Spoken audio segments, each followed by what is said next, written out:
Почитувани гледачи, добро вечер и добре дојавте во уште едно издание. Брзо ќе се префрлиме на следниот кадар. Гостин во студиото вија Skype ни е мојот драг пријател и почитуваниот доктор Драган Даниловски. Веднаш одиме разговорот со него. Докторе, добро вечер и добре дојдовте. Добро вечер, мило ми е што пак се гледаме. Благодарам на поканата.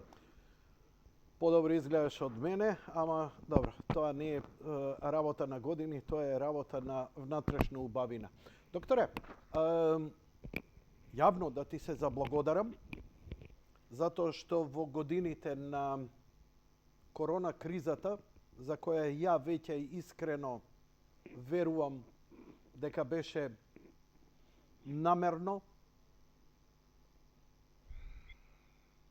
пренапумпана, соодветно на здравствениот ризик, но тоа е моје мислење, вие ќе си го кажете вашето, во кое повеќе имавме спроведување и еден лакмус тест за спроведување на комплетен тоталитаризам, одошто општа грижа за светското здравје. Тоа е моја изјава и нема да ја врземе со вас. Вие останавте доследен, храбар, но станавте и навистина со човек со добра волја и цело време, ја тогаш одлучив да не се затворам, сите мои колеги беа, карантини и така натаму, сите уплашени, загрижени, бев и јас. Само своите фобии полесно ги носев ако се соочував со нив и затоа идев во живо секоја вечер, а вие бевте многу храбар, љубезен и доблесен да постојано ни давате совети, да споделите размислувања со нас, без оглед дали сме се слагали или не, да давате добри здравствени совети и насоки на некој начин.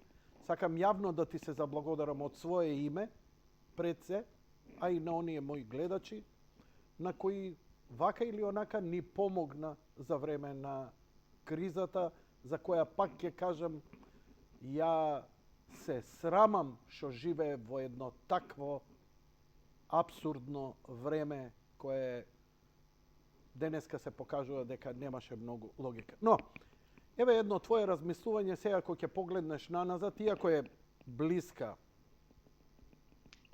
нема баш онака временска дистанца доволна, дали сметаш, како ќе го оцениш тоа време? Дали претеравме, дали препанично бевме, дали бевме злоупотребени, дали соодветствуваше таа реакција на здравствената закана која беше, еве, како се покажува тоа до ден денеска?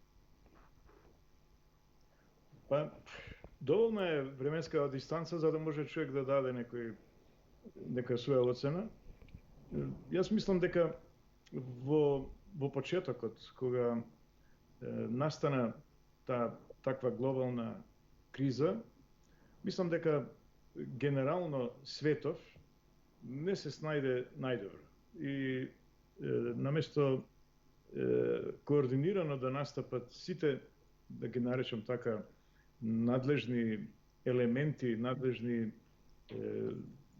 фактори во секоја држава, внатре држава, и потоа она што значи координација меѓу одделните држави, а таков координатор требаше биде Светската здравствена организација. Мислам дека во целата таа работа најдобро не се снајдоа или не се снајдовме сите како свет. Науката во почетокот навистина со чекори од 7 милји настапуваше и навистина извонредни заклучоци, односно наоди донесоа во врска со природата на вирусот и така натаму, не навлегувајќи во неговото потекло, избегал, не избегал и така натаму. Но во една таква хистерична ситуација за светов зборува, се прибегна кон она што всушност и единствено беше на располагање, кој ќе те снајде глобална криза во ситуација кога имаш невидлив непријател кој што ти се заканува да ти ги препълни болниците, и кога видовме што се случува со бројот на умрените, особено Италија ни беше еклатантен пример, се прибегна кон она, велам, единственото во моментот можно и на располагање, тоа беа така наречените средновековни методи. Тие средновековни методи се состојат во тоа што ние го правевме, значи ограничување на движењата, забрана на собири, карантини и така натаму. И видовме тоа каде и колку и како се спроведуваше. Некаде поуспешно, некаде поригорозно, некаде помалку. Ние цело време немавме всушност вистински локдаун. Цело време, ама не дека не сакавме тоа да го направиме, туку тоа беше повеќе заради од една страна природата психолошка и наетот наш на народот, од една страна, недовербата кон институциите, исто така, место кај луѓето, и исто така, би рекол, неспособноста на системот, на институциите да реализираат, да спроведат до крај одредена мерка. Па бевме сведоци на дури комични ситуации, на нелогични мерки, локдауни, карантини, забрана за движење од толку до толку, па старци од толку до толку и така натаму.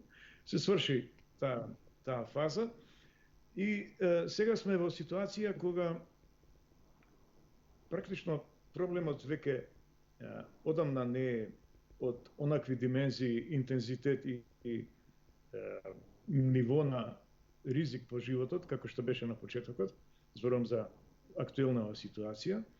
Меѓутоа, повторно има обиди на некој начин да не се релаксираат мерките наеднаш, туку обиди има да се предупредува на лесање кракенот или лесање не знам кој од последниве омикрон подваријанти, ама сепак да бидеме предпазливи и така натаму. Мислам дека тоа постојано инсистирање, ама сепак да бидеме предпазливи, премногу се потенцира.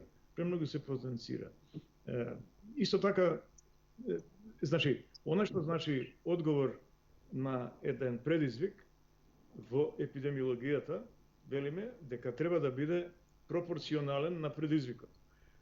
На почетокот... Ја конкретно те прашав, некако како да ми го одбегнуваш одговорот, извини докторе, чекам да ми кажеш. Требаше построго или претеравме? Ја немам чувство. Еве, ајде да влеземе малце у дебата. Вие велите смртноста зголемена во Италија. Значи, ја не најдов една компаративна, вие имате малце подобри избори и ве молам демантирајте. Ја не најдов соодветна, вредна, валидна компарација која ми покажа дека смртноста заради короната е нешто толку значително зголемена одошто во нормалните сезони на нормален грип, како и овој последниот кој мамата ни ја расплака, вака стручно да се изразам. Значи, одиме смртноста колку беше зголемена. На страна, значи, збориме на места каде што немало мерки, нели, оти обично се вика. Види, заради мерките немаше толку. Сега, ама имаше земји кои не преземаа мерки, кои си ја штитеа економијата, а смртноста беше во границите на нормала. Какви се вашите сознанија? Смртноста земена глобално, може би не била како вишокот на смртност, може би не била претерано повисока од просекот во претходните години, меѓутоа во случајов во единица време имавме преголем број мртви. Па и кај нас. Не разбирам. Епа, наречеме во еден ден умираат 50 души или 100 души. Добро. Тие 100 души, ако би се распространиле, да кажеме, во период од цела година, не би колку дневно би биле, нели? Значи, ние немаме, еве ги знаеме и нашите податоци, макар за Македонија. Зборим, 100.000 годишно умираат во Македонија. Умреа ли нешто повеќе 2020, 21, 22? Умреа. Имаме зголемен број на општа смртност, она вишокот на смртноста, одвишната смртност е повисока тие 2 години во споредба со претходните години. Настрана, колков дел од таа одвишна... Пошто оваа статистика, вие сте стручњакот за тоа. Ја и затоа сакам да ви контрирам, за да излечам од вас податоци, што е можно повеќе. Кај нас се смета дека таа одвишна ексцесна смртност je некаде 2 пати повисока од онаа што официјално е соопштена. Значи, официјалниот број на соопштени умрени не е оној кој што официјално е соопштен. Или со други зборови, ако официјално имаме таму колку 9000 и колку починати, вистинскиот број е 2 пати поголем. Тоа е проценето врз основа на одредени математички модели. Да речеме во Србија е 3 пати поголема таа бројка. На западот статистиката и евиденцијата здравствена е, да кажам, по-усовршена, па таму такви дискрепанци нема меѓу официјалните бројки и она што значи вистинска состојба на работите. Меѓутоа, кога велам пропорционален одговор, тоа значи дека кога нешто премногу има интензитет и се заканува да го компрометира здравствениот систем во смисла на претрупување на капацитетите, мора сите средства да се употребат за да се забави, да се успори динамиката на настапувањето на непријателот, односно на развојот на настаните на заразувањата врзани за короната. И пак ќе речам, само средновековните методи тогаш беа на располагање тоа да се постигне. Ардома секогаш во матно има... Чекај, да останеме уште малце ново. Ајде? Да останеме на уште малце ново. Дали смеам, или во моментов сте неспремни да оставиме за друг пат, колкава е таа, како ја нарекувате вие, дискрепанца, значи разлика во смртноста пред и потоа? Колку беше зголемена таа смртност во короната кога бевме, например, неспремни? Значи, ако не во точни бројки, не мора точни бројки, барем вие како медицински статистичар, кој стручно ви е токму оваа тема да проучувате на глобално ниво. Да, негде 20-30% повисока е стапката. Дали 20-30% е потребно за глобален ваков аларм? Тоа е моето размислување за вас и моето конкретно прашање. Ако ме разбирате и ако успеав да се формулирам добро. Проблемот не е во крајната разлика што ќе се констатира. Проблемот е што во единица време, во краток период, премногу голем број починати имаш. Значи, премногу нагло кривата на зголемување на бројот на умрените се зголемуваш секаде. И тоа за да не се закани на капацитетите на здравствениот систем, мора да му се застане на патот со се она што е на располагање како мерка. Колку беше алармантно според вас? Дали мерките беа соодветни или требаше да бидат построги или требаше да бидат поблаги? Оти нели водевме голема дебата. Имаше разлика у концепти. Зборам луѓе, филјан луѓе, доктори, научници, нобеловци. Едни вика строг локдаун, други вика, имавме цела Шведска која викаше не, нека се мешаат луѓето, нека се создаде тој колективен факин имунитет. И што преовлада? Се покажа дека Извини, дали ми се на место прашањата, јас извинувам за начинот и формата, докторе. Се покажа дека Шведска, тој шведски систем, нели, тие единствени беа, сите други удира строги рестриктивни мерки, локдауни, они одеа лабаво. Меѓутоа треба да имаме предвид дека прво шведските семејства не се по 3 генерации во едно семејство, во една куќа, да кажеме, во едно живеалиште. Понатаму швеѓаните немаат табиет да имаат интензивни социјални контакти. Обично се болци самотњаци. И трето, тие имаат доверба во својот државен систем, во своите институции. Значи, излезе нивниот главен епидемиолог и рече, ајде да се договориме да да носиме маски, кај што треба во затворено, значи да се договориме. Не ќе ви наметнеме со сила. И они се договорија. Носеа маски таму каде што беа гужви, не ги затворија никош рестораните, се однесува дисциплинирано, онака баш како што се очекуваше од едни швеѓани, да речем. Има на почетокот навистина големен број умрени, меѓутоа во крајна линија исходно дека нивниот пристап е пофункционален отколку сите други што удираат тешки локдауни. Знаеме Австрија како беше, знаеме Франција и така натаму. Ајде да речеме, еве, нели, таа Австралија. критика за непослушност, тврдоглавост, неукост е нешто карактеристично за Балканите. Но не можеме тоа да го кажеме за една Австрија. Тоа е многу сличен менталитет со скандинавските земји. Германци се тоа, дисциплиниран народ се тоа. Така е. Мислам дека во голема Да? Мислам дека во голема мера во вакви ситуации секогаш во одредена мера вакви глобални кризи секогаш некој ќе се обиде да тоа го злоупотреби. Значи за воспоставување на некакви лукративни цели, зборувам од мислам на политички разни сили.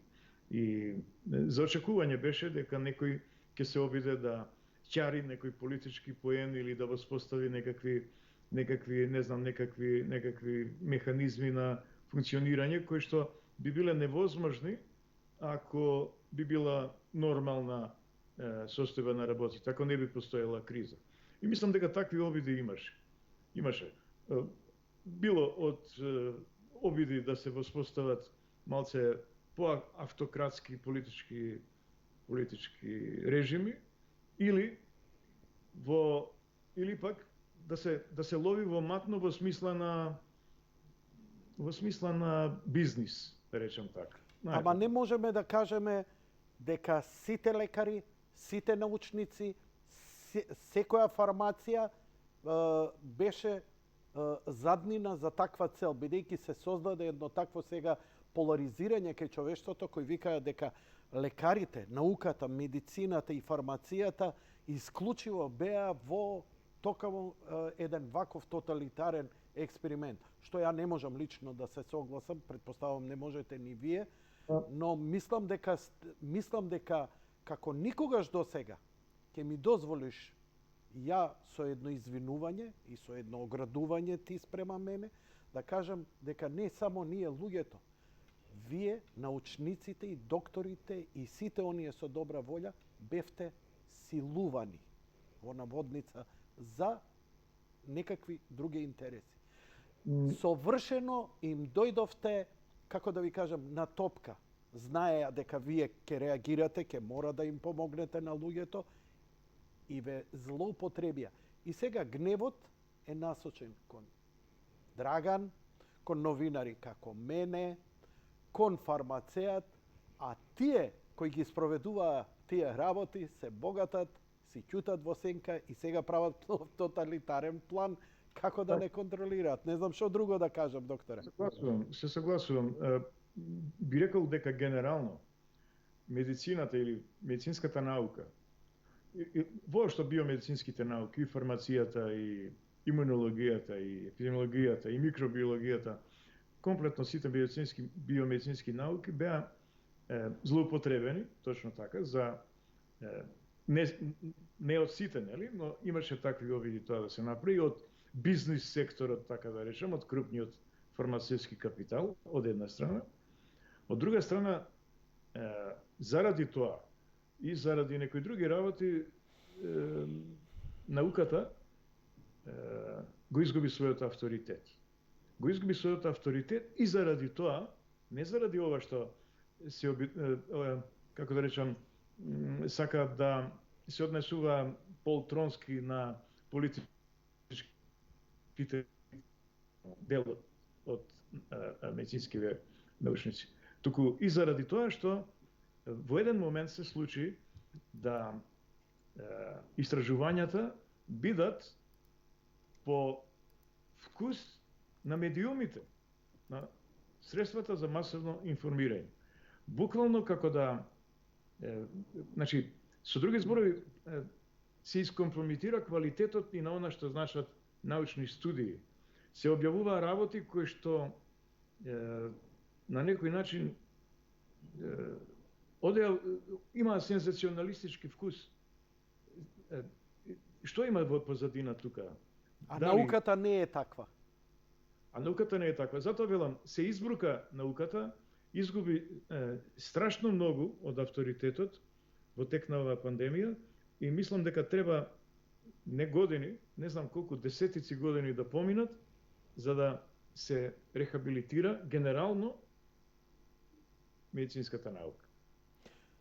Докторе, за ова изјава, за ова што го земавте овие последниве неколку минути, јас само замолувам од режијата да го издвојат овој сегмент од доктор Даниловски, затоа што е можеби едно од најјаките, најхрабри, најдоблесни изјави од научник што сум ја слушнал до сега. Ве молам, издвојте го, бидејќи интервјуво ќе иде, но ова е многу доблесно.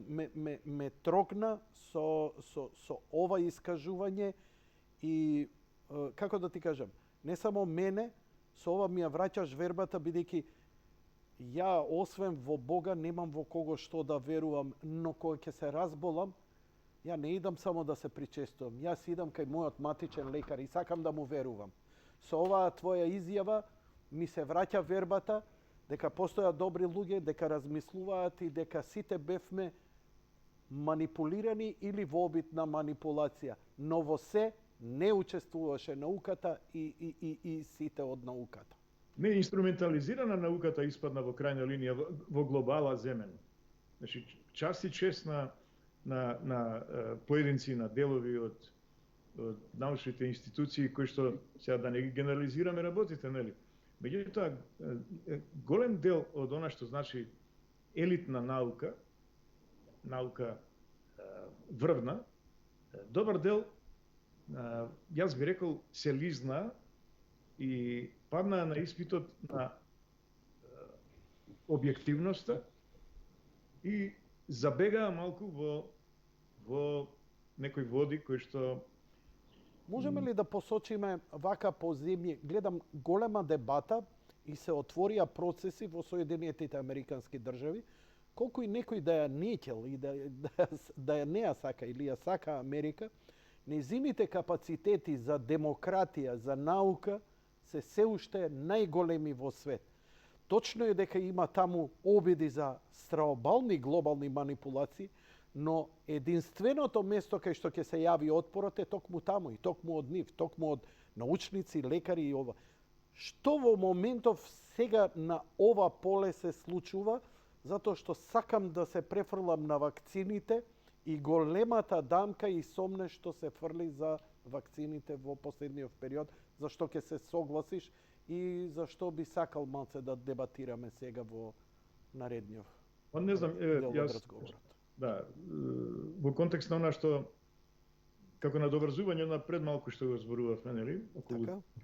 тоа уривање на авторитетот и натаму и следење на некакви лукративни мотиви на науката.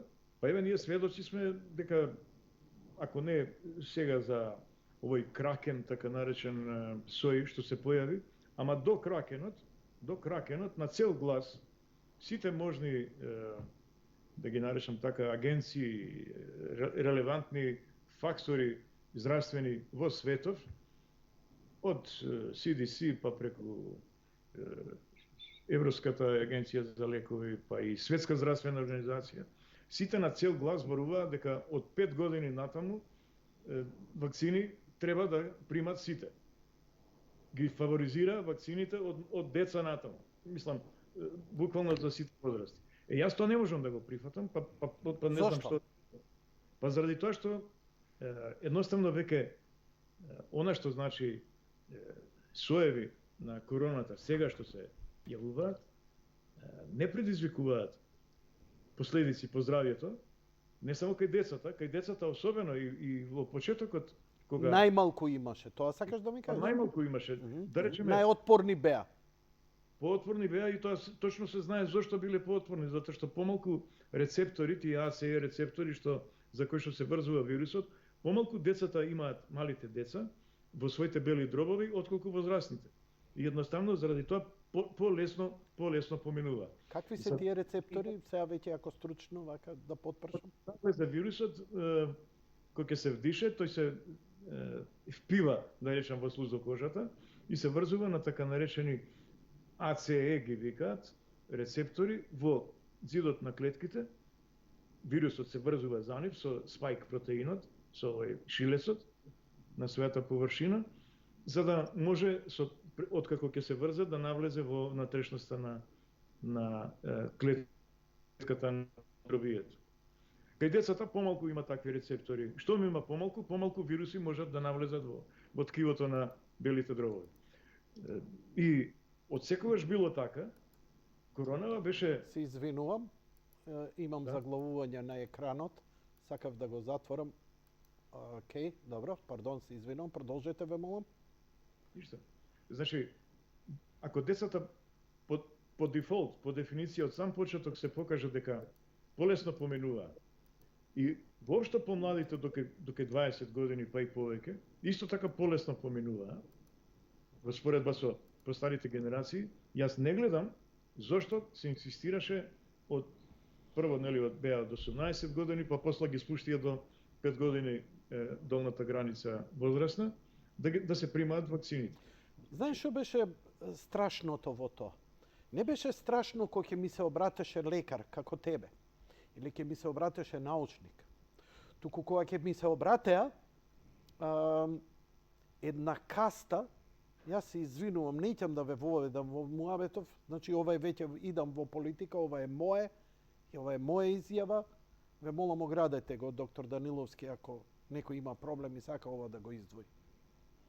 Имам проблем со она нацистичко, фашистичка, демократски насловена касти од разни организации на отворени општества, левичарски, демократски друштва, ботови како Джото, Сплинтери и такви, кои ментално тормозеа цели групи на луѓе и поединци, кои каков став имал во несоодветство со владиниот наратив на нивната врхушка.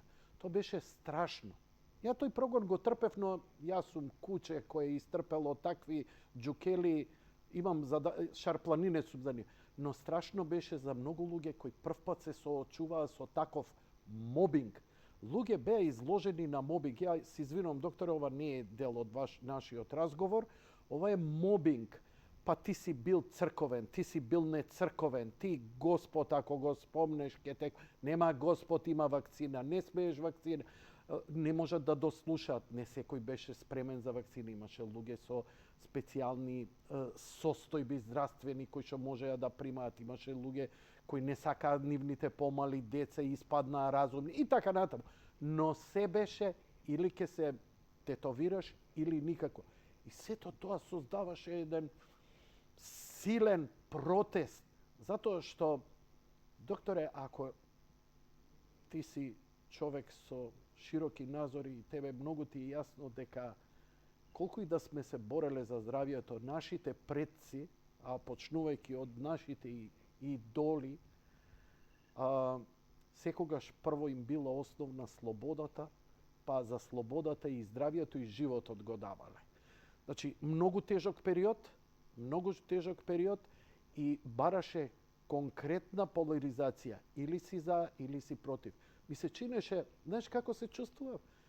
Документарците и книгите што ги читав за нацистичка Германија, како било времето, како бил менталниот склоп, ми се чини дека тие 2 години точно почувствував како е она прогон за евреи, едноумието, тоталитаризмот, црвени кмери, се ми стана јасно, дури Орвел го доживеав на некој начин.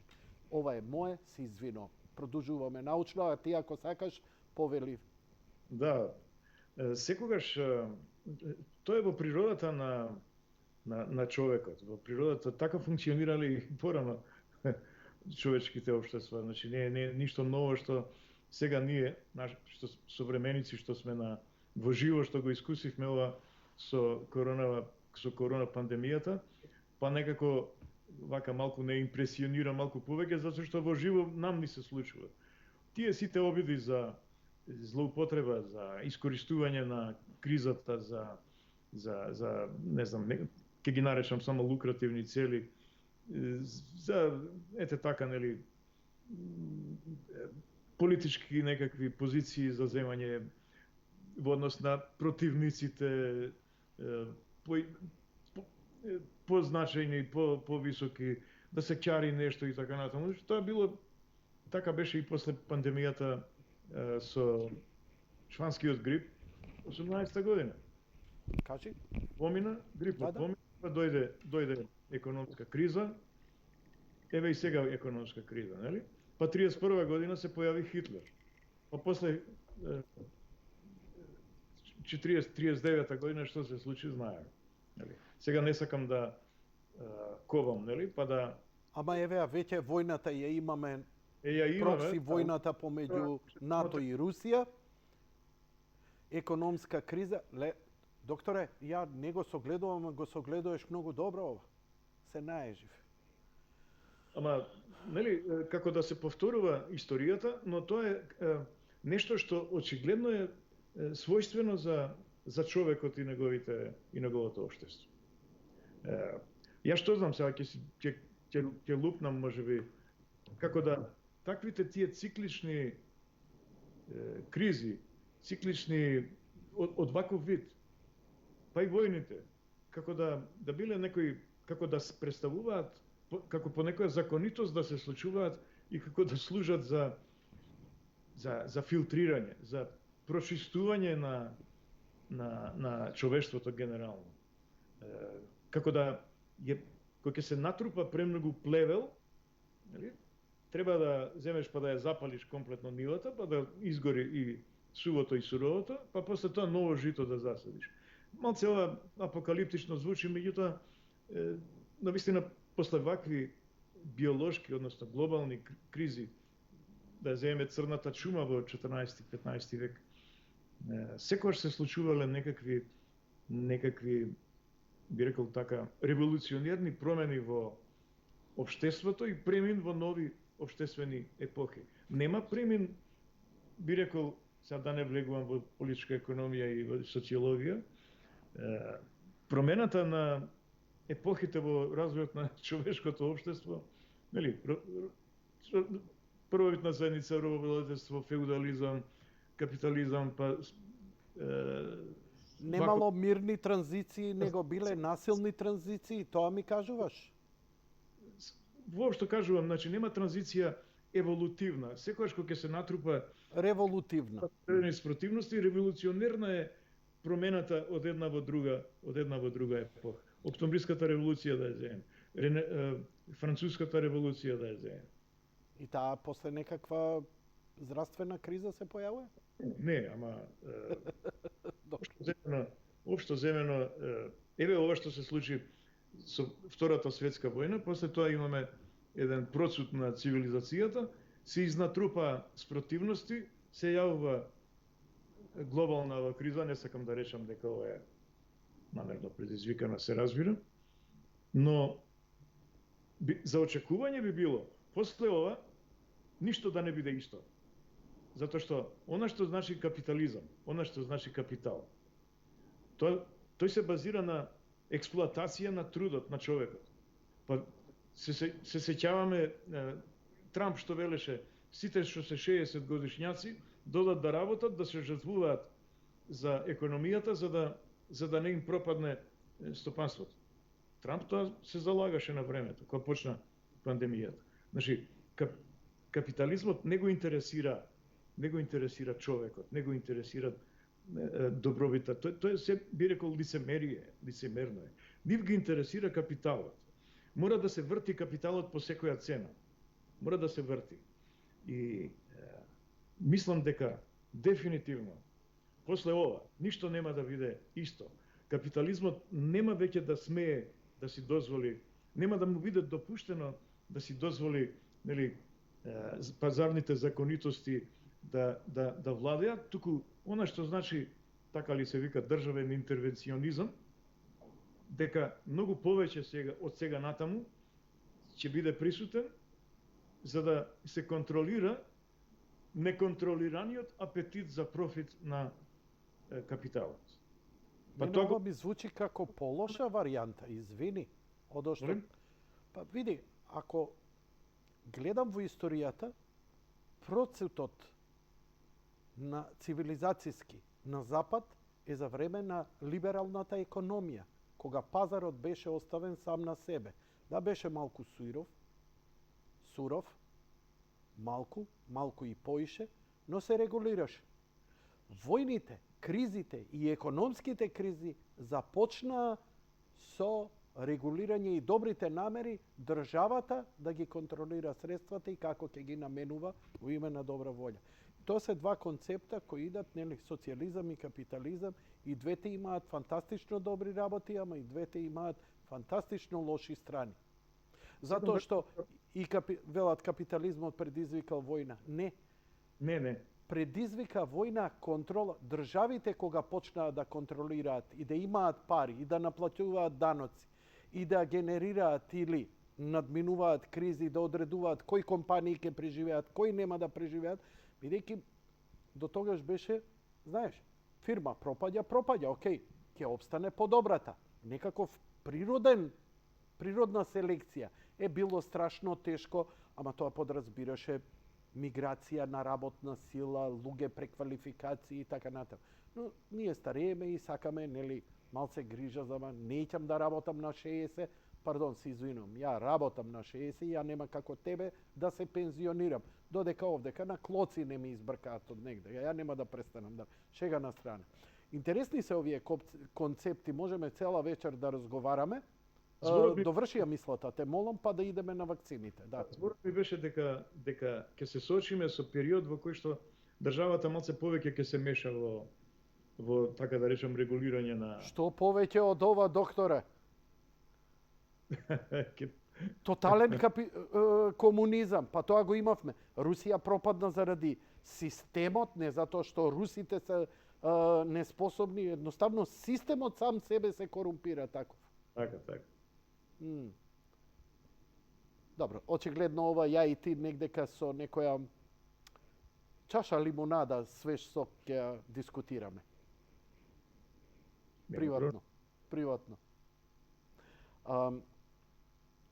Она што све добро и се лошо ни се случи, стана и голема доверба и недоверба во вакцините. Вакцините, процентуално ти постојано кажуваше дека луѓето вакцинирани им се намалува ризикот, се намалуваат интензитетот на симптомите, се намалува смртноста и така натаму, но луѓето исто така и ги читаа оние работи во кои доаѓаа до вас дека вакцините носеа ризик. Вие тоа не го криевте, го кажувавте кај мене во емисија. И еве години сега, неколку години, пар години, нели, откако почнавме со вакцинирање и се, имаме, дали можеме да перцепираме, здравствените работници со кои ја комуницирав, вика, види, ја работам у тој сектор, не можам, вика, да ти кажам дека има зголемен број на мозочни удари, на срцеви удари кај популација која генерално не е толку подложна на тоа. Но ме интересира твоето, знам дека си фер, знам дека си ти провакцини, јас почитуваш науката. Да не беше ти, ни јас немаше да се вакцинирам, се вакцинирав со 2 дози и така натаму, но и натаму имам сериозен проблем во довербата на сите вакцини. Значи, на некои вакцини, пардон, не на сите, на некои вакцини, за кои, нели, веќе се поведуваат судски постапки, некои беа забранети, некои беа повлечени и така натаму. Ај малку да ги образложиме сега и од временска дистанца и вакцините. Па, вакцините многу брзо беа, тоа е вака подвиг. Беа скратени административни поставки, вадење дозволи на времето кога работеа на вакцини низ цел свет. И навистина со паралелно спроведување на фазите на оние клинички студии, од една страна клинички, па на почеток експериментални со животни и така натаму, паралелно се преклопува почетокот и текот на одделни такви фази на проучување на квалитетот на вакцините, се дојде до тоа да многу брзо, за година дена колку беше таму, да се добијат готови производи. И беа дозволени да се употребат во итни случаи. Значи не беше тоа пуштено, таквата дозвола за emergency use, за итност, за користење во итности само, во итни ургентни состојби, самото тоа зборуваше дека недостасува период на следење на вакцините во подолг период, како ќе се покажат, односно дали ќе пројават некакви странични ефекти, нус ефекти, ако огромен број луѓе бидат вакцинирани. Значи беа дадени опрезно беа дадени, зошто? Само со цел да и се застане на патот на пандемијата. Значи, тоа никој не го крие, така беше дадено за emergency use, за сите вакцини. Она што значи четврта фаза, согледување на ефективноста, односно согледување на појава на нус ефекти во општата популација која ќе почне да се дава,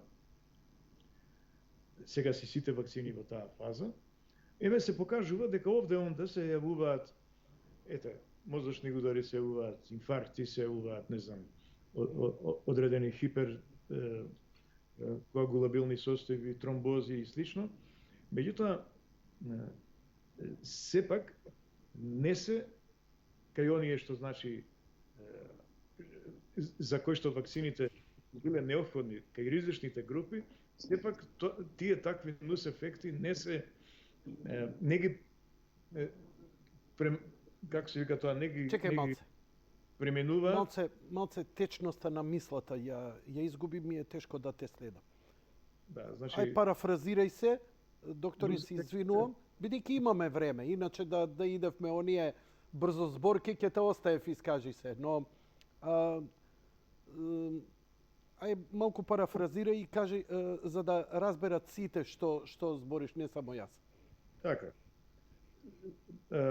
Нус ефектите, откако вакцините се пуштија слободно да се користат, тие нус ефекти што ти ги спомна, мислам дека недозволиво во голема мера се јавуваат кај млади лица до 40 години. И затоа јас во ова време сега, кога не се заканува коронатип кој што е опасен, кој што предизвикува смртност и така натаму, мислам дека апсолутно е депласирано и недозволиво млади луѓе, не само до 40, туку и постари, и до 50, и до 60, ако немаат коморбидитети, немаат хронични болести, нема никаква смисла да се вакцинираат. Да се вакцинираат само оние кои што се постари, нема да речам преку 60, нема да речам преку 65, нема да речам преку 70, зашто биолошката старост е индивидуална работа. Значи, постари лица кои што се со хронични некои заболувања, кои што имаат компрометиран имунолошки систем и за нив згодно би било да се вакцинираат за да се спасат од болница или, не дај Боже, од фатален исход. Сите други, имајќи ги предвид, сепак, според мене, недозволиво високите проценти на јавување на несакани ефекти, мислам дека би било трн у здрава нога за помлади генерации, а па особено за деца. Така што... Кога е критичниот период? Дали збориме за последици за оние што се вакцинирале пред година, две, или ова е сега сезонски што се вакцинираат? Кога е ризикот од вакви несакани последици поголем? Брзо после вакцинирањето, 2 недели, 3 недели или може да се јави после неколку години? Што вели медицинската статистика? Ова важи за откако се појави Омикрон. Значи, се додека беше Делта, беше опасен и тогаш требаше, освен децата до 18 години, и тогаш бев против да бидат вакцинирани, други да се вакцинираат затоа што Делта беше многу поопасен и сите други соеви предходно, во споредба со Омикрон, со сите негови подваријанти и особено ова сега што е XBB.1.5 или наречен Кракен. Дали тие такви нус ефекти би се појавиле после неколку години, треба да видиме. Меѓутоа, обично се јавуваат неколку месеци после аплицирање на вакцината. Ако се јави, да речеме, не знам, мозочен удар после, измислувам, 5 години, а некој се вакцинирал предходно, тоа не може да се протолкува дека се јавило заради вакцината. Едноставно не може да се најде така наречена причинско-последична врска.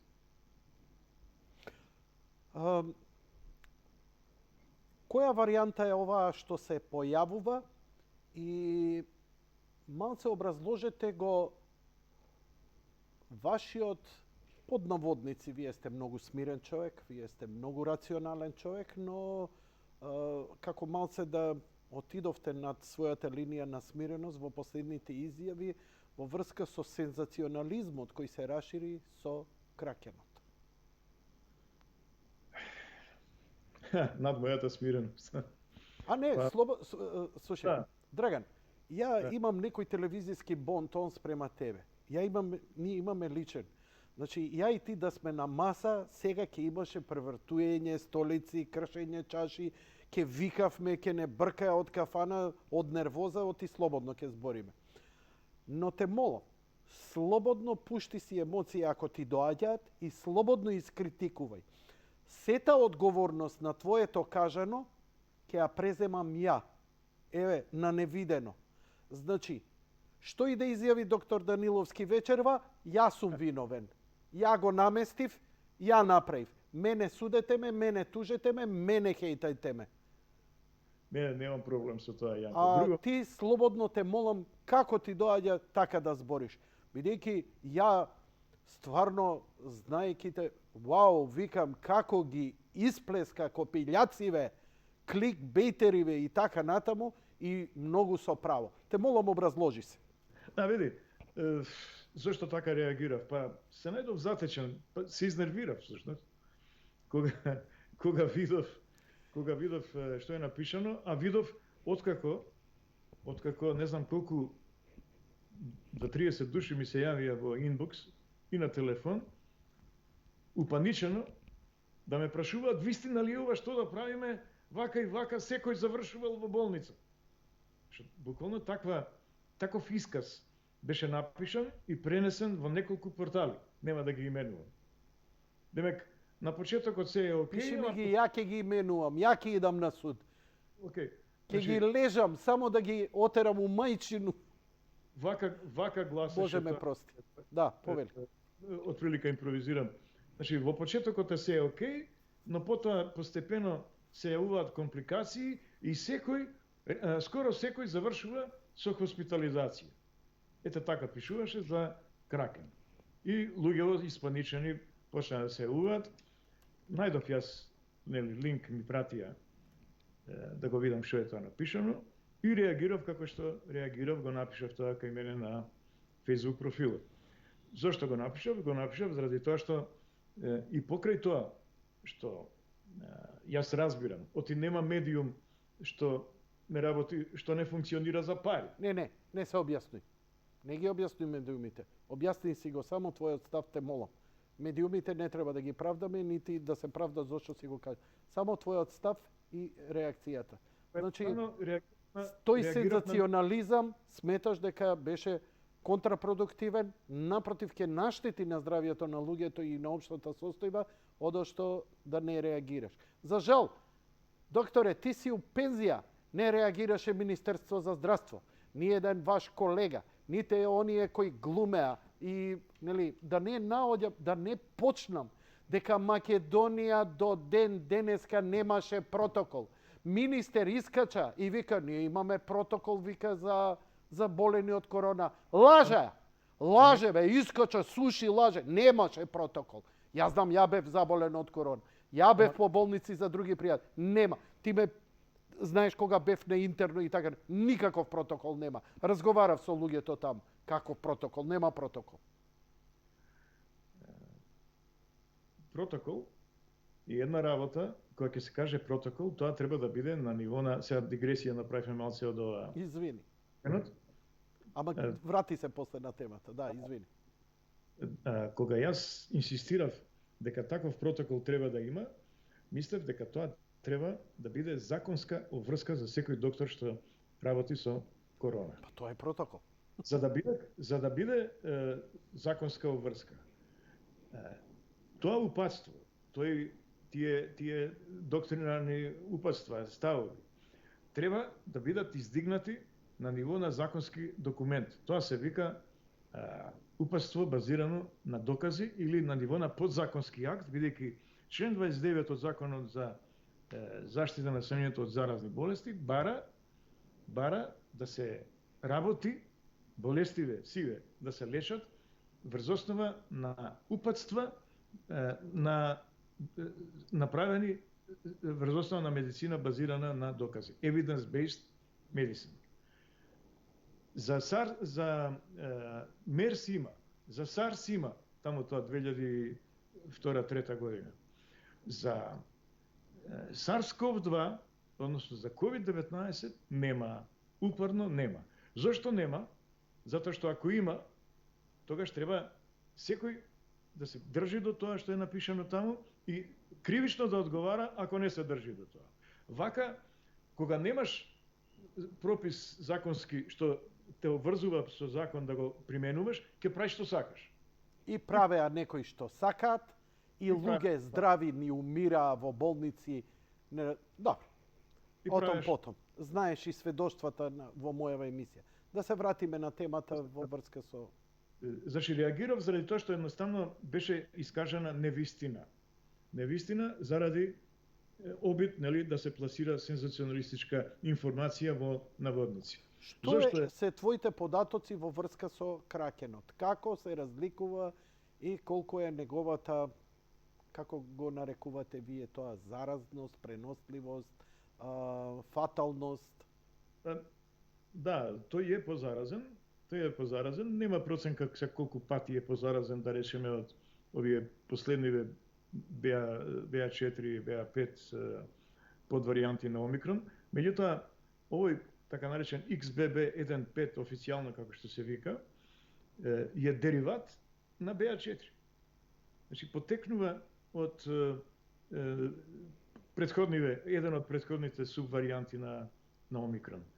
Карактеристично е дека е позаразен, заради тоа што има некои мутации таму на спајк протеинот, кои што го прават попродорен, побрзо се врзува за клетките кои ќе влезе во респираторниот систем, и истовремено има мутации кои што го прават повеќе да го заобиколува имунитетот стекнат и со прележување и со вакцини. И толку. Не предизвикува, до сега негде околу 70% од сите заболени во Америка, во САД, сите инфекции се должат на кракен, и се покажа дека и понатаму, иако бројот на инфекции почна да расте, па сега стагнира, бројот на оние што се хоспитализираат опаѓа. Тоа е доволен примерок статистички за да може валиден заклучок да се извлече дека кракенот предизвикува полесна клиничка слика. Оттаму не е точна изјавата, исказот што беше пласиран, на кој што јас реагирав, не е точна дека сите завршуваат или скоро сите завршуваат во болница со хоспитализација. Значи тоа беше невистината. Праксава на терен ситуацијата кажува не само во Америка, туку и во Германија и во низ цела Европа го има. На терен она што досега го гледаме кажува дека е многу полесно. И тоа е она што е аргумент во таа смисла. И сега да кажам зошто Кракен го викаат. Ја колку знам, Кракен е джиновски октопод, митско чудовиште, Да, кое ги потонувало број и звучи многу страшно. Го има во 20.000 мили под морето и така. Тука е многу интересно, нели, некој ме беше прашал зошто такво страшно име на чудовиште му е даден на сој на вирусот кој што е бенигнен, кој што е лесен, доброчуден, најлесен од сите до сега. И тоа е интересно прашање. Еден од одговорите е дека е тоа намерно направено за и понатаму луѓето во страв да се држат напнати. Да речеме тоа е една хипотеза, ама друга хипотеза е следната, односно еве потеклото на називот од кај доаѓа.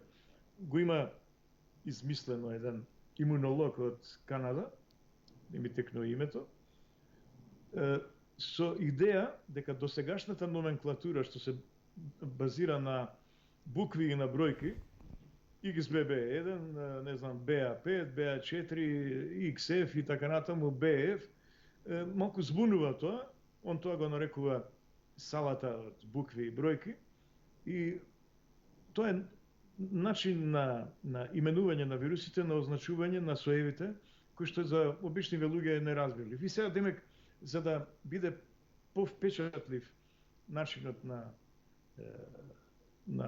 именување на вирусот, се дава име Кракен као од чудовиштево кое што нели е митско суштество од шведската митологија.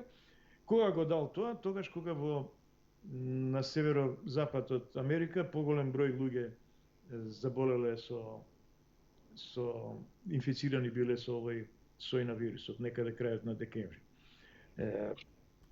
Има реакции на тоа.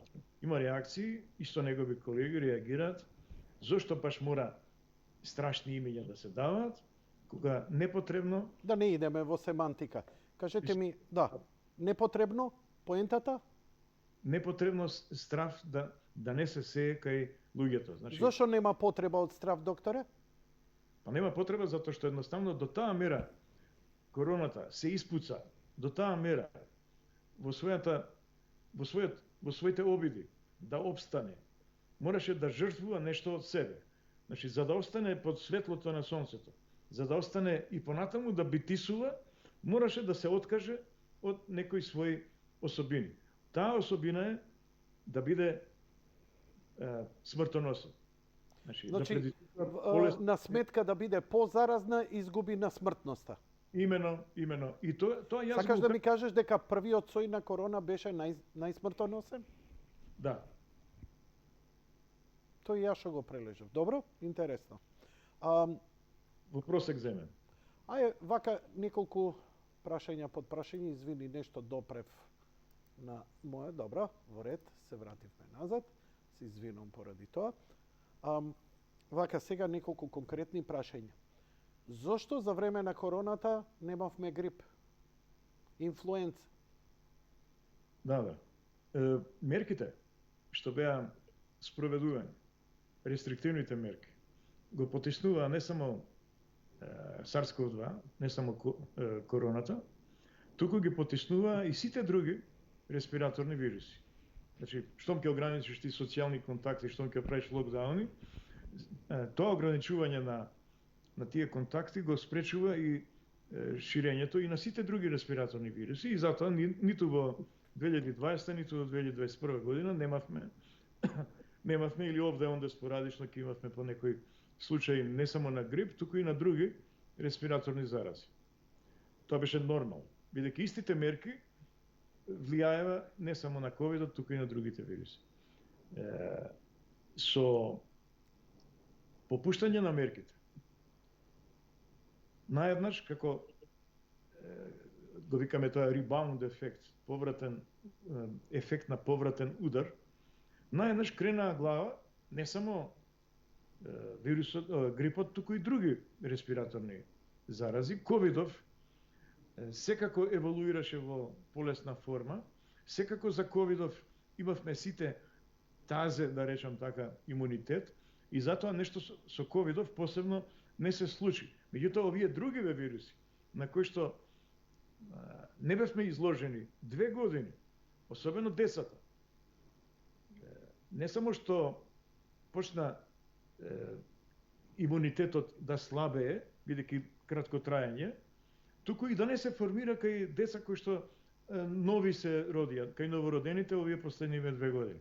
Затоа што, да речеме, против оној РСВ, респираторен синцицијален вирус, децата со него, тој е многу заразен и со него стапуваат во контакт првите 2 години од животот, до навршени 2 години, они се заразуваат со тој вирус и стекнуваат имунитет кој што ги штити понатаму. Сега новородените ја немаат таа шанса да имаат контакт со РСВ вирусот првите 2 години. Ја немаат шансата ниту готови антитела да примат преку млекото на своите мајки. Зашто ниту мајките нема контакт со тие вируси во тек на бременоста. И затоа се случи наеднаш да букнат инфекции кај децата пред се, Козле беше полно, ама и кај повозрастните деца. Се случи заради... За кои инфекции, за кој период збориме сега? Збориме сега за попуштање периодов откако попуштија мерките. Чекај сега, второ прашање, друже водителу, поостајме да не лебот да се го веат. Значи. Океј, попуштија мерките, тогаш немавме вируси заради мерките. Велиш, избегнавме 2-3 сезони, избегнавме сезонски грип. Океј. Би требало да те прашам, ама не ќе обширен одговор, стварно. Зошто за короната имаме некаков имунитет, за грип немаме? Има ли краток одговор? Ако нема, ќе го пририпај го, те молам. Имам прашање. Генерално, имунитетот, оној така наречен хуморален, антителата, траат многу кратко, неколку недели. До неколку 2, 3, 5 месеци еве за короната. Ама против овие други респираторни болести релативно кратко трае имунитетот. Why? Таков им е табиетот. Готово. Остануваме. И сега, после коронава... Премногу долго помина време да немаме контакт континуиран со тие вируси и грипот и другите. Добро. Заборавивме. Нашиот организм го заборави. И затоа се случува и малце потешки симптоми да се јават, затоа што нашава одбрана малку го позаборави она што значи непријател, не непријател, туку партнер во животот. Ајде да те парафразирам, значи вака малце филмски. Да дојде човек да го одмрзнеме од минатото или од иднината кој нема контакт со ова и да се соочи со сиве овие најобични инфлуенца, ќе го разнесе, ќе го уништи. Дефинитивно. Сепак, без оглед што немаме имунитет, колку толку ние имаме некој отпор спрема нешто, знае нашето тело имунитет, колку толку, иако се разболуваме секоја година од грип? Тоа се должи на постоење на 2 типа на имунитет. Хуморален, Што знае хумор многу, добро? Што се подпира на антитела, Стидим се себе, стидим се. Длабок клеточен имунитет кој што го памти причинителот подолго време. Значи, еве сега за ковидов. Ние сме апсолутно табула раза, осетливи за заразување со кракенот. Вчера да си вакциниран со, вакцина, против овие другиве соеви што беа, не ти е тоа гаранција дека нема да те фати кракенот. Арнома, во длабочината на имунолошкиот систем постои тој клеточен целуларен имунитет, кој што го памти во основа короната. Независно дали е кракен, макен или не знам што. Добро. Пази сега и нема да поминеш тешко. Океј. Еве, морам да признам дека периодов поминав многу потежок период од што со короната. Можам да зборам за свое искуство, што би било можеби нефер, а и јас стварно не знам дали треба да го споделам, бидејќи можеби ќе споделам многу мина. Самата корона ти ме следеше цело време, повеќе беше загрижен на почетокот, а поминав многу лесно, но после известно време се потешко и потешко одеше. Јас сум сега диабетичар тип Б, на глукофаж, ти тоа го знаеш. Качив во килажа, сега успеав да спуштам 5-16 килограми, конечно, после толку време се стабилизира организмот, се враќам у некоја нормала. Значи, пост-корона последиците многу потешко и неочекувано. Ја бев голем оптимиста кога ја преживеав короната. Дури и неколку месеци никаков проблем. Додека после 3-4 месеци кај мене како моја слабост, предпоставам дека мојот организам беше слабост на склоност кон дебелење. Јас сум таа конституција и така натаму, колку и да се трудев, ја енорна килажа качив и ме доведуваше до очај. Тоа па носеше некои други последици, ми се чини како да се уште има во себе корона, која не ми предизвикува пулмонарни или други, туку едноставно ме успори, ми се чини како некој животно да ме лови, да ме направи неспособен да се кријам, да се бранам и едноставно да ме стигне и да ме изеде. Ја, да ти кажам, пред неколку месеци си живljаваат некои мои колеги овдека, бидејќи крварење од нос, многу бев болен, ме фати грип и така натаму. Предпоставувам многу луѓе други, нели? Зошо Јанко дошол на работа, не дошол на работа, па кај работел, шо работел, за кого работел и така натаму. Знаеш тој македонски менталитет.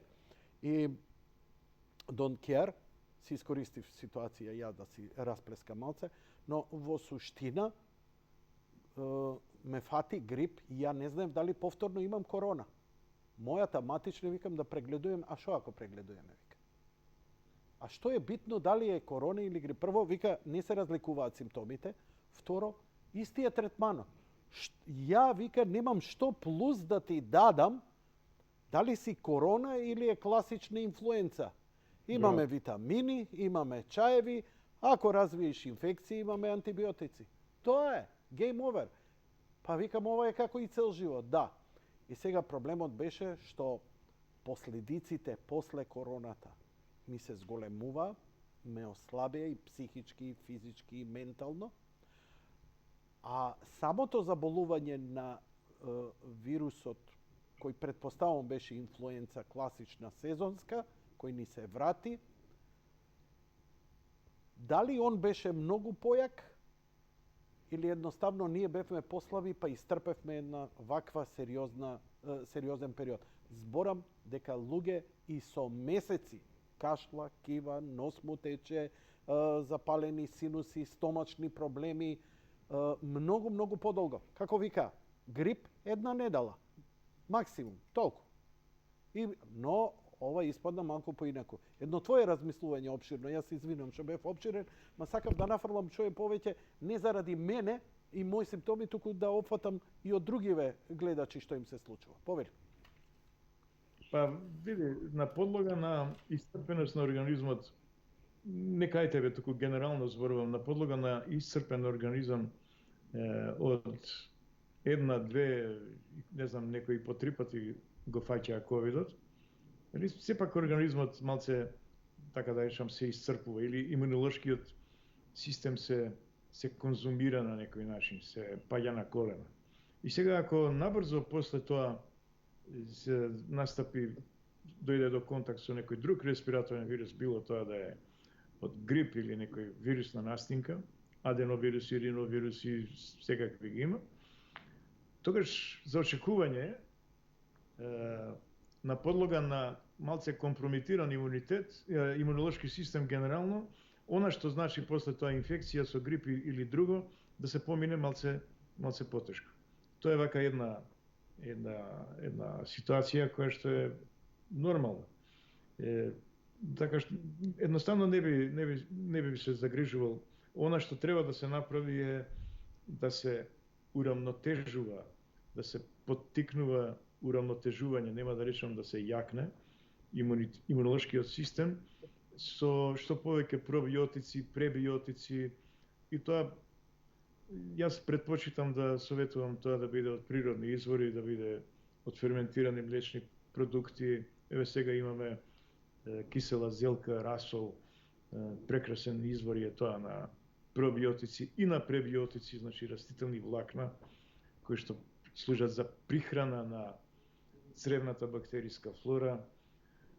Што повеќе јаболка, круши, банани, лук, кромит, граф, прас и така натаму, ленено семе, се тоа извори на пребиотици, што ги прихрануваат цревните бактерии. Е се зошто цревните бактерии? Затоа што се покажат дека цревните бактерии во дебелото црево живеат, не само што служат да произведат за нас витамин Б, од Б комплексот, витамин К и така натаму, туку тие представуваат и централа за координација на нашиот имунитет, на имуниот одговор.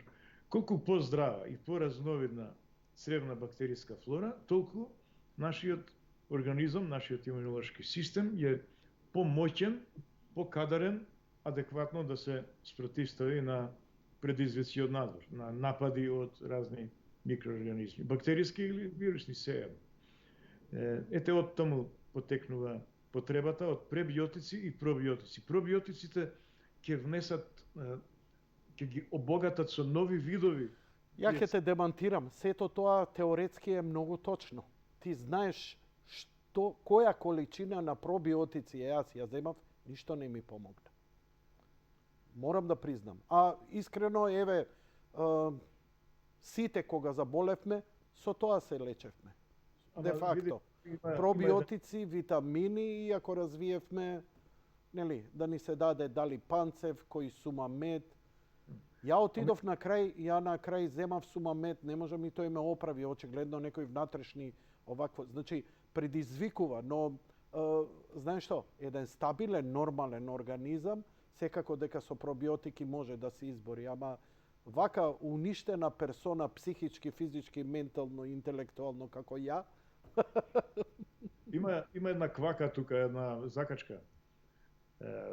Ако човек оди, нели, на урамнотежување на својот имунолошки систем со пробиотици и пребиотици, за тоа некогаш се потребни и повеќе од година и две. Значи, тука малце факторот време си игра улога. Не е тоа плукни залепи, напише аналген ќе ти пројде главоболка. Или антибиотик, па бактеријата ќе ја уништиш. Овде постепено се зида, да кажам, квалитетот се унапредува на цревните бактерии. Треба малку трпение. Јас зборам за период од 2 години, не зборам за период од 2 недели. Во секој случај, нели, не може секој исто да реагира. Генерално популацијата што здраво живее, здраво се храни, со помали последици ќе помине. Тресно се обидувам да најдам некој рационално прашање. Обично е прашање од луѓе, не е прашања, нема прашања конкретно, обично е или хејт за тебе, или да се докажат колку они биле паметни и така натаму. А ти, како представник на лекарите, не ти лично, току лекарите, целата цивилизација не чинела, предпоставам сакаат да си направат нешто добро, злоупотребувајќи мене, па и лични пријатели, што сметам дека не е фер, ова не е до тебе, ова е јавно кажувам, не е фер. Не е фер мене да ме злоупотребувате, да докажувате агенди. Знаете, затоа што вие не сте ми пријатели, вие сте ми виртуелни, никој ништо, но Драган Даниловски ми е куќен, домашен пријател и ја му верувам него.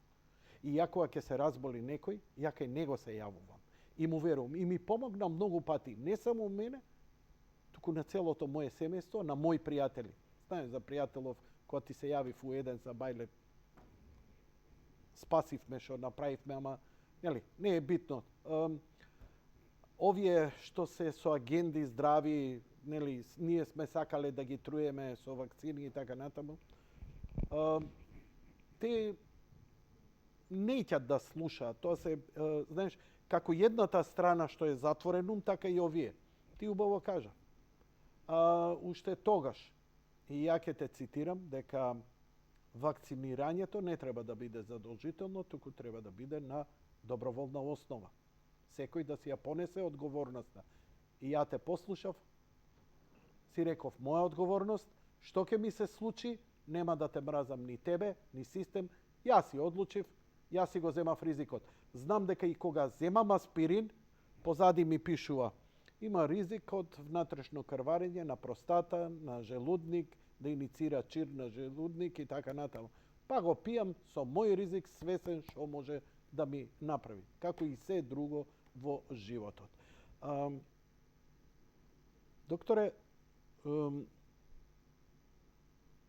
рековте, вакцини не за деца, што со вакцините во иднина во врска со короната? Индустријата произведе многу, ќе се обиде сето тоа да го спроведе и луѓето да ги натераат да се вакцинираат. Тука е профит во прашање, но колку е реално потребата? Бидејќи ти викаше, ти ако не се лажам ми рече, веќе сме во колективен имунитет и ќе го преживуваме короната без оглед дали е корона или е грип, нема ни да испитуваме и ќе ја преживуваме како што со грипот се снаоѓаме, лимунчиња, чајчиња и пробиотици.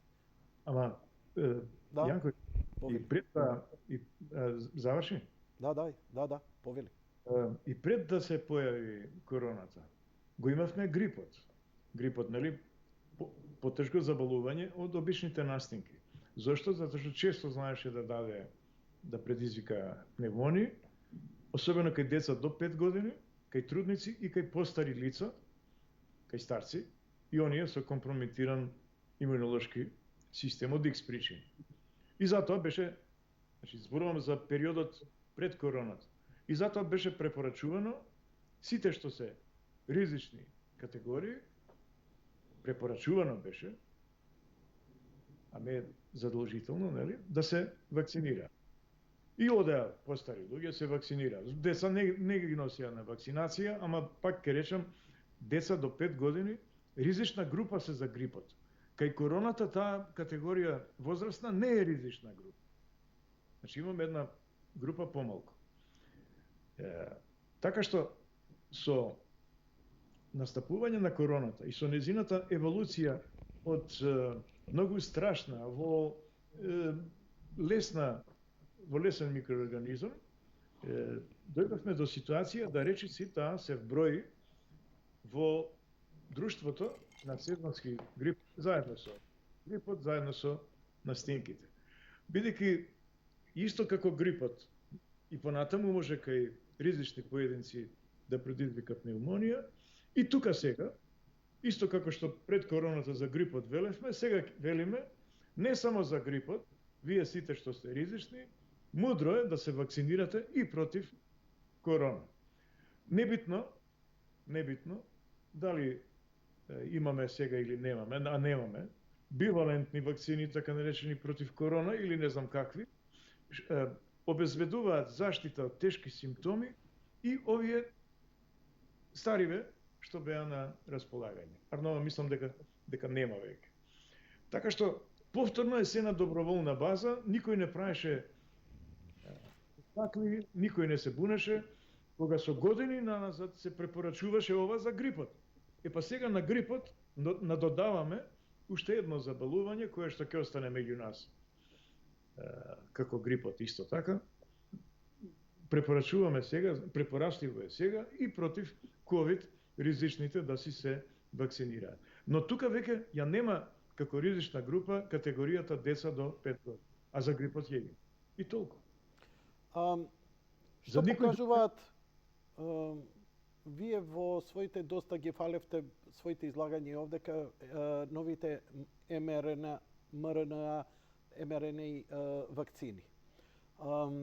Она што теоретичарите на заговор велат дека некакви клинички испитувања, немам доказ, немам ни линк, само е така нафрлено, од некој си не Джеймс, нешто и така натаму со лаво и патриотски некој символ, анонимус, дека новите клинички испитувања извршено на глувци покажале дека после 3-4 дози вакцини со МРНА технологија се уништува имунитетот. Не е точно тоа. А господинот или сите тие таа група таму, ако им е толку врвка, да речем така е народски да се изразам, од МРНА вакцини, има на располагање овие аденовирусни, има протеински вакцини, така што имате руски вакцини аденовирусни, така што можат да одат во Кина да се вакцинираат со класични кинески вакцини. Okay. Едно прашање кое е конкретно, а кое можеме да го надоврземе, дали после короната некои работи се променија кај нас на полошо или на подобро. Стекнавме можеби некаков имунитет за короната, но дали изгубивме за нешто друго. Ми пишува вака: Јанко, лично моје искуство, порано на секои 2-3 недели ме фаќаше или херпес на уста или афта во самата уста. Многу се болни афтите, знам како дете ги имав и јас. После тоа е вирусно некое заболување, така афтата? Афтите се габични. Габично заболување, се извинувам. После примањето на Спутник, скоро и да немам никакви појави. А ако и се појават, тие се ретки и 10 пати послаб ефект. А за Фајзерот сум слушнал многу лоши работи. Генерално, можеме ли да ги спојуваме некако работиве после вакцината, не само за ова, за некои работи да ни подобрат или влошат? Па имаше да кажеме еден период кога се зборуваше дека сите што биле на почетокот од пандемијата, сите што сме земјите во кои што се била задолжителна вакцината против туберкулоза, што сме БСЖ-рани, оние БСЖ вакцини, а тоа беа земјите Југославија и земјите од источниот блок, задолжителни беа тие вакцини од времето, за разлика од Западна Европа тогашно, дека сите што со БСЖ што биле вакцинирани, полесно во просек поминувале кои ќе се разболат од ковид. Дали е тоа точно? И тоа е точно. Зошто е точно? Затоа што изгледа дека тој поттик со БСЖ-то против туберкулоза на имунолошкиот систем го крева на некој начин, ја скрева спремноста на имунолошкиот систем на некој повисоко ниво и го прави по-моćен, по-промптно да реагира, по-спремно да реагира на некакви 10 предизвици од причинители кои што немаат врска со туберкулозата. Во случајов сега со господинов, предпоставувам дека исто може да се толкува дека дадена вакцина против со помош на аденовирусна вакцина, дадена против ковидот, дека го тонизира, го оспособува генерално имунолошкиот систем да реагира по-спремно и подобро да функционира и во однос на други инфекции. Во случајов афтите се од габично потекло. Значи не мора ексклузивно против причинителот за кој што вакцината е наменета. Докторе, длабок поклон за тебе како професионалец. Ти си во пензија и ова што го правиш само од емпатични причини, како што го правиш и изминативе години. Ти не си ни во системот, нити платен, нити во фармација, нити под раководство на некое министерство или некоја си организација. Сево ова е само твоја добра волја кога одговараш на секој повик, каде што твоите колеги многу потврлија пред се заради знаење и потврлија повеќе од страв со општиот наратив да не се соочат. А ти гледам дека и со некои работи да се слагаш со општиот наратив, но некој сериозно и ги отфрла, што е мене уште еднаш ми докажува дека ти си можеби најкомпетентната и најдоблесна личност и јас ти благодарам со сета должна почити за уште неколку твои колеги, со респект, фала Богу што ве има. На крај да ти кажам една интересна работа. Заврши емисијата, спремај за пакување, а слушај ме ти сега. Си чул за PlayStation 5, не играш, но знаеш дека е тоа конзола за играње. На двојка игра. Не се шего, знаеш секако си информира. Последниве 10 години најпопуларна игра на PlayStation 2 е една игра која се вика Last of Us, последните од нас. Последните луѓе што останале. Пред 10 години се излезе втор дел. Што е приказната? Приказната е апокалиптична, една тешка дистопија, уништен свет и цивилизација, каде што заради нешто луѓето се веќе зомби. И мене ми е позната приказната, нели? Зомби, па здравите се борат против зомбито, па ова, па она и така натаму. Но во суштина почна сега направи, ја не ја играв играта и не ја знам наративот на приказната. Сега направија на Netflix, или не знам, се извинувам, не знам каде, направија серија. Исто се вика Изворедна глума. Почнува серијата со едно интервју у студио со пар углажени господа кои зборат за заразни болести. Интервјуто симулирано како во како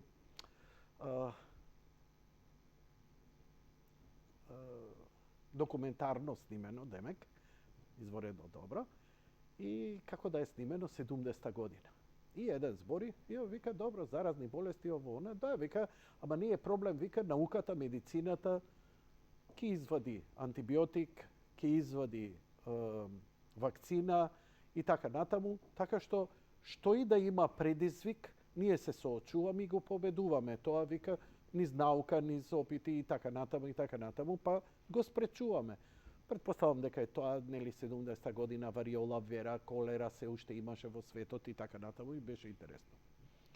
И еден вика, а другиот колега, вака фрајер како тебе, седнат и вика, да, вика, ама знаеш, вика, не секогаш ќе победиме. И тој колегата му вика, како може да не победиме? Секогаш ќе победиме. Да, вика, за вируси, бактерии ќе победиме. Ама не, вика, кога е во прашање мицелиум. Зошто? Па вика, мицелиумот, вика, е жив створ, вика, сам по себе, кој не е ни животно, не е ни растение, вика, и така натаму. Да, му вика, ама мицелиумот, габите, не можат да живеат во мицелиумот, не може да живее и обстане во човечки организам. А ој му вика, да, сега. Но, замисли ситуација, загадување, глобално затоплување и некој ДНК резанок дел ќе измутира и ќе може да обстане, да речеме, кордицепсот. Он го спомнува, кордицепсот да обстане во телото. Он вика, не само што ќе те зарази, нема да те убие, ќе те контролира. Затоа што спорите на мицелиумите подземно толку многу се шират и комуницираат меѓу себе. Па дури живиот свет ги користи како неурони под земјата.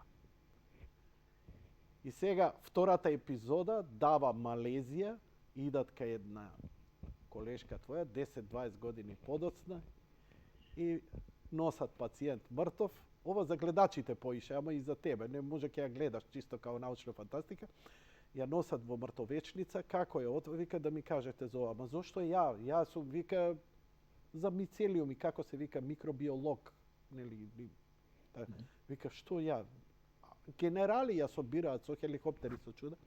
И доаѓа, отвара лешот, го гледа лешот, од устата почнуваат оние спорите како пипци, се обидуваат да шират. Не драматично, брзо ова. И оваа вика, носете ме дома подитно. И генералот седно ја носи дома и вика, што да правиме? Ништо, вика. Вика, ќе земете, ништо не можеме да направиме. Како не можеме да направиме? Нема, вика, што да направиме. Нема лек. Што да преземеме? Вика, ја ќе бидам овде, вика. Првата бомба што ќе ја пуштите, вика, пуштете ја над мојата куќа. и целиот урбан простор, вика, во километри наоколу каде што сметате, вика, запалете го. Само така, вика, ќе дадеме шанса некој да преживеат. И јас се наежив и почнав да испитувам кod тебе и стварно ние имаме лек против вируси, имунитет против вируси, природен, неприроден со вакцини, против бактерии, ќе најдеме нови овакво, ама има работи што среќа не еволуираат, иначе вика вака светот ќе биде. Доста интересно е, можеш да ја дзирнеш. Last of Us се вика. Мислам дека многу се минимизира или се чушка тепих ризикот и значењето на габичните инфекции, воопшто значењето нивно за здравјето на човекот. Прво затоа што се многу отпорни, многу упорни се и многу долго секогаш кога има антибиотици, односно средства слични на антибиотици што делуваат против нив, меѓутоа редовно некој антибиотик напише 7 до 10 дена ќе ти пројде ако имаш ангина, овде со месеци мора да трае терапијата. Имајќи предвид дека тоа носи и нус ефекти, труеш јетра, црн дроб, бубрези и така натаму, нели? Така што после има нешто друго. Преку храната ние внесуваме нешто што се вика микотоксини од тие такви габи, од тие микроскопски. Афлатоксините мислиш? Молам? На афлатоксините што ги спомнуваат од време? Мислам да од сите тие микотоксини еден куп ги има, афлатоксинот B2 или M2 како дериват од него е најопасен, го има, се пренесува преку млекото од кравите, кравиото млеко, а во млекото од кравите доаѓа преку мувлисано сено со кое што ги хранат кравите. Имаме ние прописи колку е дозволено да се внесе. Децата се многу поосетливи од возрастните.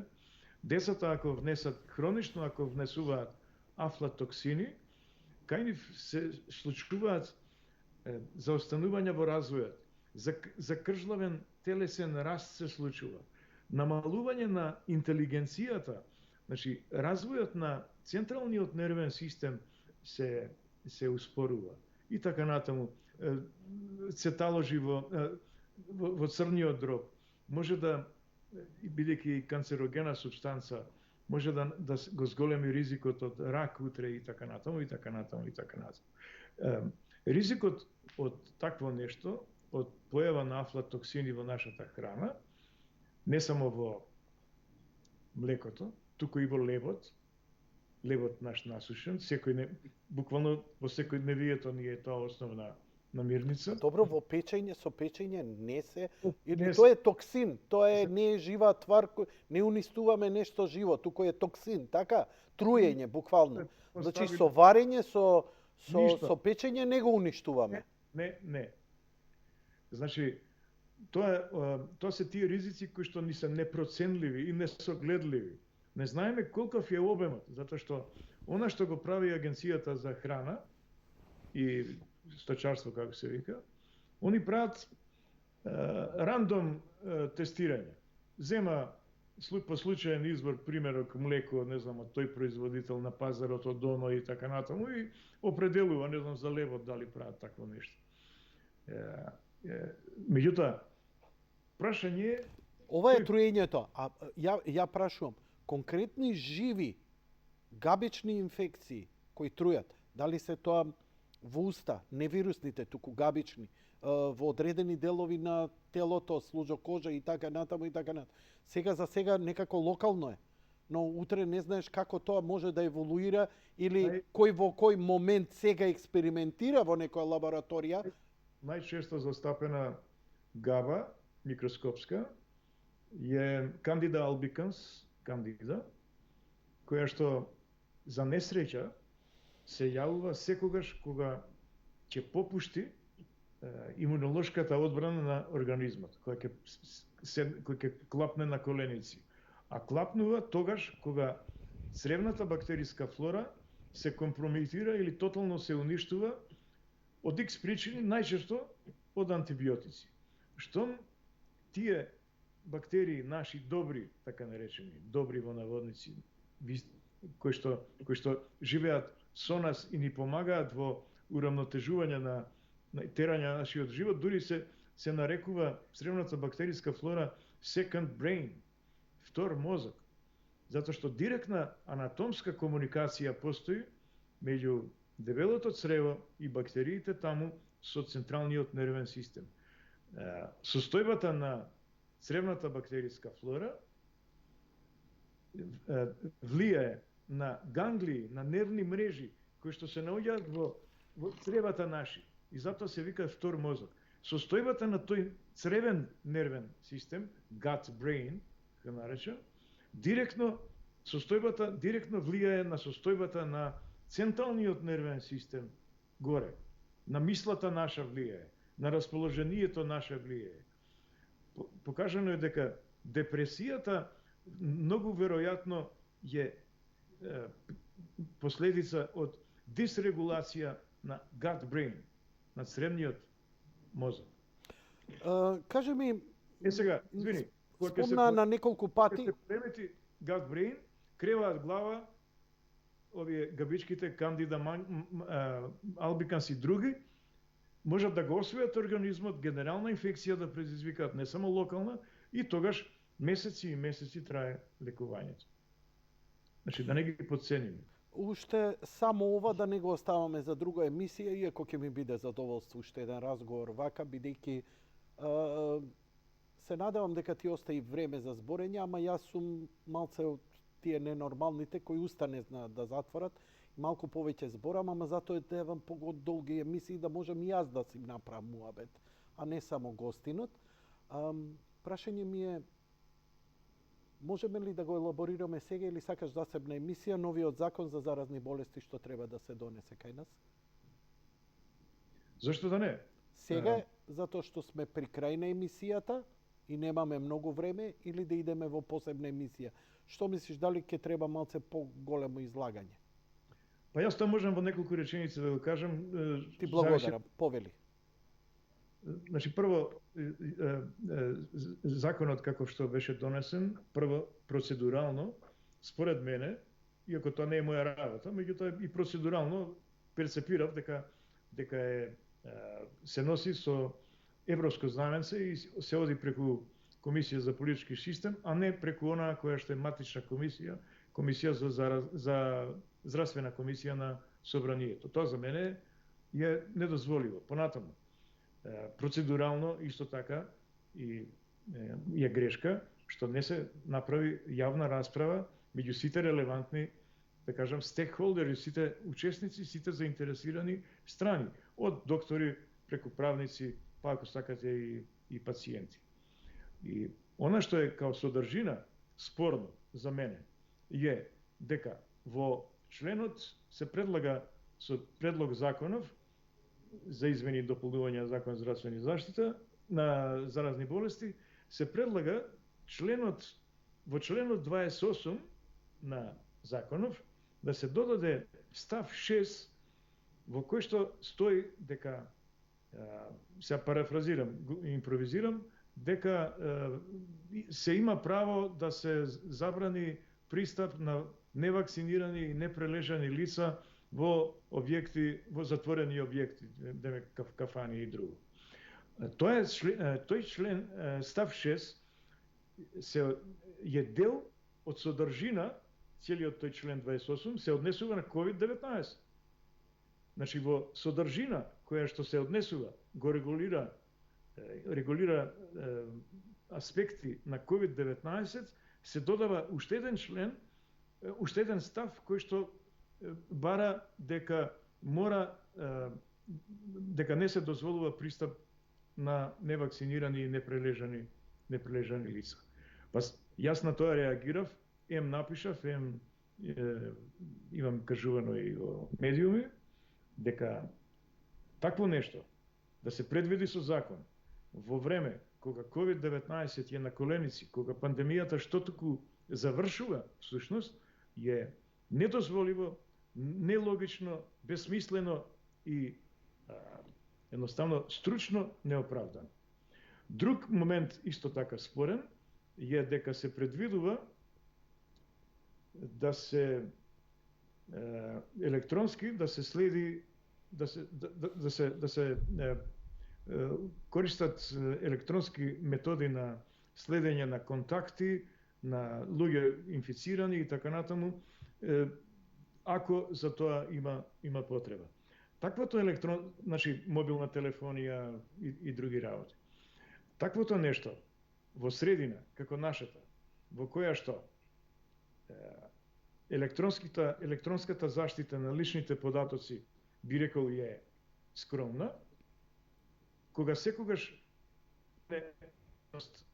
некој да хакира и да влезе и да ги злоупотреби тие лични податоци на лицата кои што ќе се бидат следени електронски, мислам дека во ситуација таква, тоа кај нас е недозволиво, имајќи ги предвид овие ризици. Независно декларативно што е речено, оти ќе се почитува приватноста, законот за заштита на лични податоци ќе се применува и така натаму, се е тоа на хартија окей, на терен ние имаме секогаш ризик да тоа се злоупотреби случајно или намерно од поединци и групи. Не сме Јапонија.